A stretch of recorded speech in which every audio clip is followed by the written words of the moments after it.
an ML engineer who works with cutting-edge data analytics technology, including ML to solve critical maritime and supply chain challenges.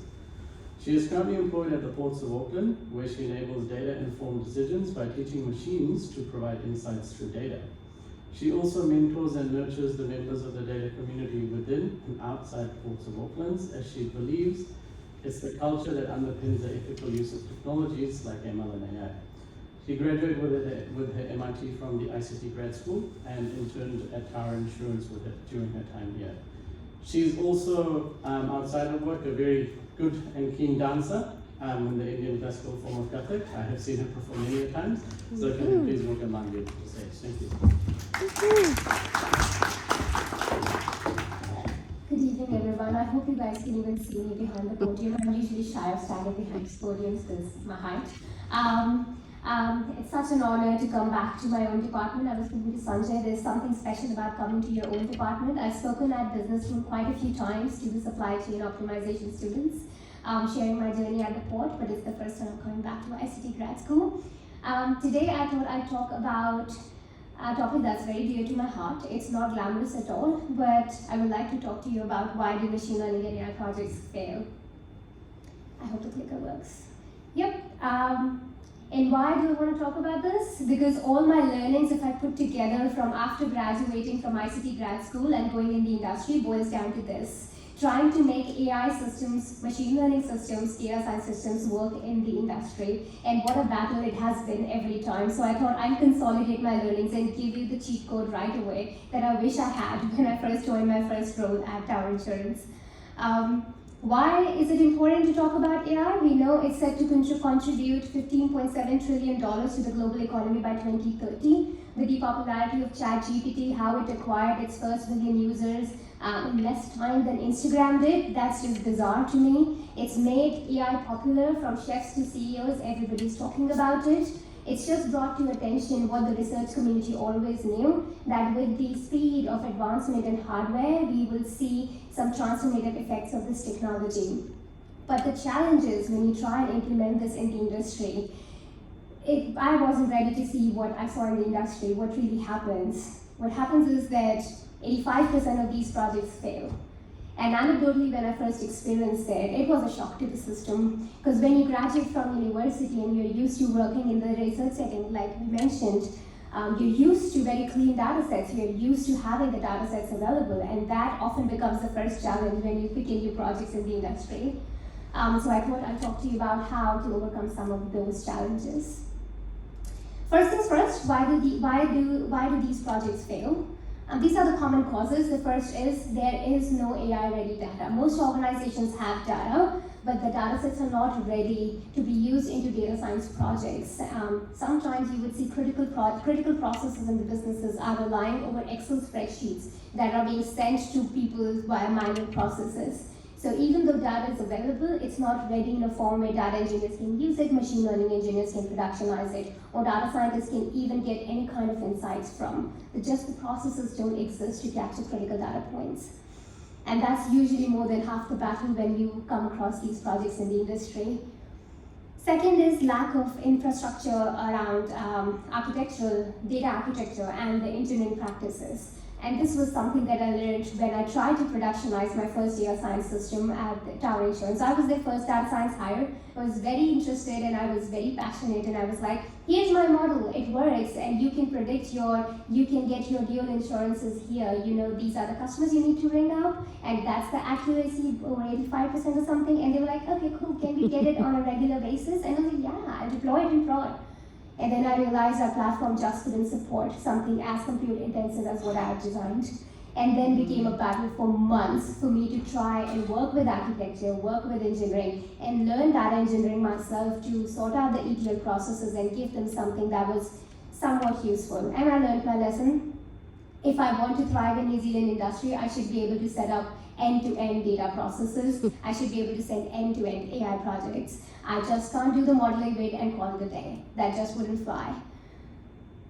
Second, and the next thing I learned was that a lot of these projects fail because there is lack of domain expertise in the teams implementing these solutions. When you see a lone ranger data scientist, principal data scientist implementing a solution, and they're just doing it all on their own, that is the recipe for disaster.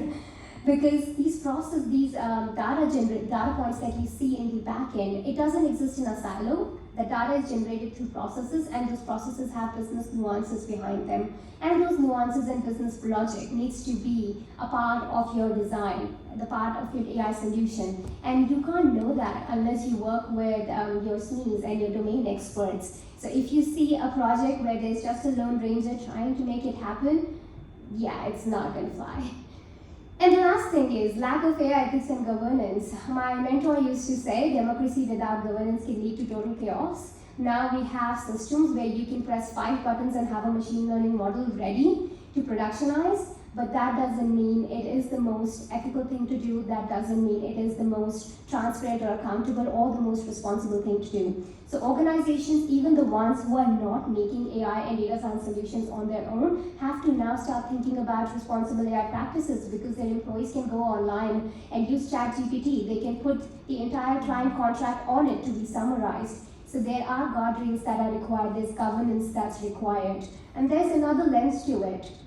If your AI systems are not being tracked for bias, there's a very good chance that if you're an organization like the Port of Auckland, you'll end up on the front page of the news for your AI project, but for the wrong reasons. Our ethos is very strong for safety and responsibility. So when we talk about AI systems, for us, the approach is safety first. We have to have a very strong guardrails, and we have a very strong responsibility policy at place that we have to adhere to when we do these solutions. So organizations that are not investing in it right now will have to certainly think about it as legislation moves at pace and they start seeing some of the repercussions of this fast-paced innovation without governance.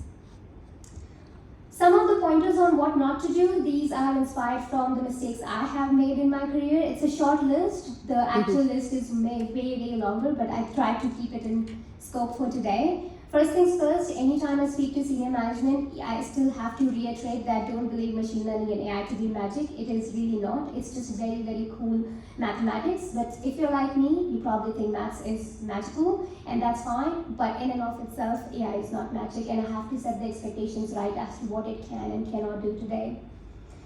Second thing to keep in mind is, for us all techies, and it's a flaw that I have taken a lot of time to unlearn, and it's a mistake that we often make when we first join the industry, is that we are technology driven instead of being business outcome driven, and that's usually the reverse of the approach.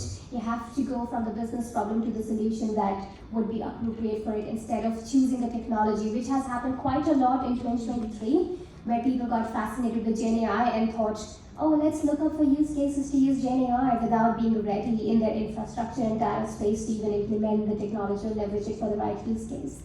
So it's important to be business outcome driven, and this comes from a place of my team takes care of all data analytics and AI needs for the Port of Auckland, and I can hand on heart tell you that more than 80% of our use case where we can drive value comes from pure analytics space and not from machine learning and AI. And if we would be technology driven, we would try and force data science solutions onto a problem that don't require that. And most of our solutions, most of the value that I've been able to drive at the port has been from real-time analytics, because it's one of the businesses that requires real-time insights. I know every business says that. For a lot of businesses, real-time could even mean daily, hourly, but for the Port of Auckland, we mean real-time.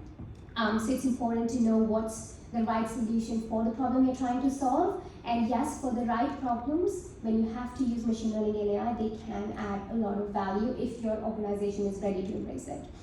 The last thing to keep in mind is the management for AI and Gen AI projects look drastically different to traditional software engineering projects, because the challenges are different. There's specific challenges like data drift, concept shift, that are associated with these technologies. There are challenges in productionizing any data-intensive product that have to play a role in your planning. In fact, the first phase of a lot of these projects looks more like research, similar to what we experience at uni, and the second half looks more like software engineering. And for that, we have spaces like open ML ops that have come into the play, where people think about operationalizing these models in an effective and robust way. And that's a space in and of itself to master. But fair to say, the management for these projects across the board looks very different to, say, making a website. Now, I talked quite a bit about what not to do and what doesn't work in AI. I don't want to be a complete AI party pooper, as I've been called before. I would like to leave you with some advice on what does help. If you work for an organization that is trying to embrace this technology and you see some gaps in their readiness. So these are the 3 things to focus on.